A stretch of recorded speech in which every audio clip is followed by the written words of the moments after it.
You hear it all the time, right? We're living in this incredible age of exploding intelligence. Our technology is getting smarter and faster at a mind-bending pace. And yet, does it feel like life is getting easier, safer? For a lot of people, the answer is no. Today, we're diving into a really sharp diagnosis of this paradox, drawing from a document by a group that calls itself Pirate First. So here it is, the central puzzle we're tackling. You look at any graph for tech progress, AI capability, processing power, and it's a rocket ship heading straight up.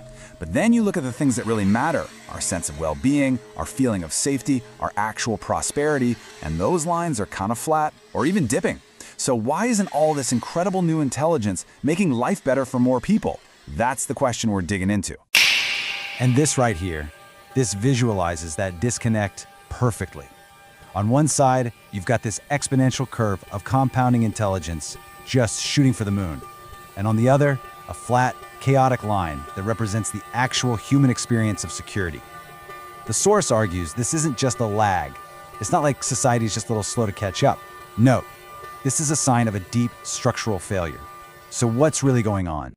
Well, the authors have a name for it, the silent enclosure. And look, this isn't some movie plot with villains in a dark room. It's about a quiet, steady process of separation that's happening right in front of us. And this is the core idea. Access to the future, to the benefits of all this progress, it's actually narrowing. Instead of flowing out to everyone, the gains from new tech are being captured, siphoned upward by the people and systems that own the platforms. It's creating these invisible walls, a new kind of digital enclosure that separates the futures of a select few from the rest of us. So that brings us to the main diagnosis in this whole analysis. The source gives this problem a specific name, and it's a really powerful one: percolation failure. It's a fantastic way to understand why all this amazing tech abundance can feel so scarce for so many. And the definition here is absolutely key. Think about it. A healthy system is supposed to circulate value, right? Like rain seeping through the soil and nourishing all the plants. But the argument here is that our modern systems are built for the exact opposite. They're designed for capture. They lock in all the value for the owners right at the source before it ever gets a chance to spread out. So how does this actually work? Well, it's a feedback loop. Every time we use a big AI system, we're making it smarter. But here's the catch. The value from that improvement, it doesn't get shared. It flows exclusively back to the owner. It's not a rising tide lifting all boats. It's a system that just makes the owner's moat wider and deeper. Intelligence itself becomes a tool for extraction, not a public good. I mean, this line just nails it, doesn't it? What good is having all this amazing technological power if the benefits don't move around? If they don't circulate, it's not progress. It's just building higher walls. Okay, so if the economic gains are being walled off, what about something even more fundamental? What about our safety? Well, this next section makes the argument that resilience itself is becoming a private, luxury good.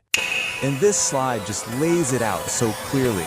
The source calls this the new unwritten social contract. For most people, the deal is you absorb the shocks. Economic crisis, climate chaos, social instability, you're just expected to take the hits. But for a small group with the right resources, the game is totally different. It's about using capital and technology to hedge against that same volatility, to insulate themselves from the storm. And we're not talking about hypotheticals here. The source points to real, concrete examples of how capital is being used to build private resilience. People are literally building their own private lifeboats, their own power, their own security, their own exit plans. It's about creating a separate, protected reality while the public systems we all used to rely on get weaker and weaker.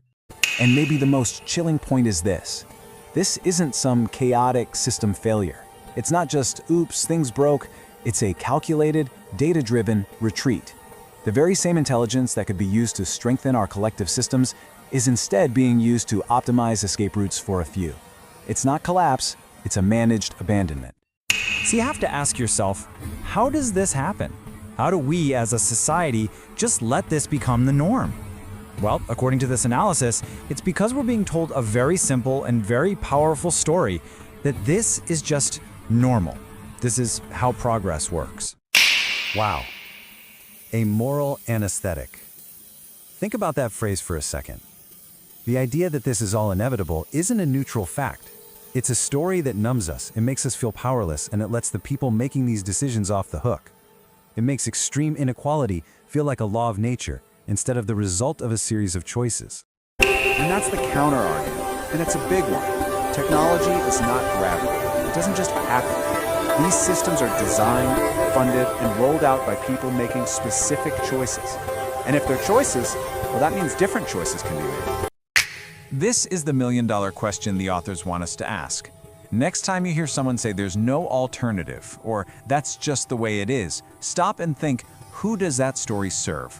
Who benefits when the rest of us believe that change is impossible? Okay, so if the system is designed to build walls, and the story we're told says those walls are inevitable, what's the move? What do you do? The source proposes a really interesting path, one that isn't about fighting or reforming, but something else entirely: withdrawal. Now, it's really important to get what withdrawal means here. This is not about giving up or logging off forever. It's not about defeat. It's a conscious, deliberate refusal to play the game on the system's extractive terms. It's about taking back a little bit of control by choosing how and when you're going to engage. So what does this actually look like? Well, it breaks down into 3 types. First, there's cognitive withdrawal. You just stop buying the story that this is all unavoidable. Second, economic withdrawal. You actively try to depend less on the platforms that are designed to extract from you. And finally, narrative withdrawal. You stop repeating the myths. You starve them of the oxygen they need to survive. And at the end of the day, the real power of withdrawal is the signal it sends. It's a declaration. It says, we see the walls you're building, and we do not consent. We refuse to act as if these walls are the only reality.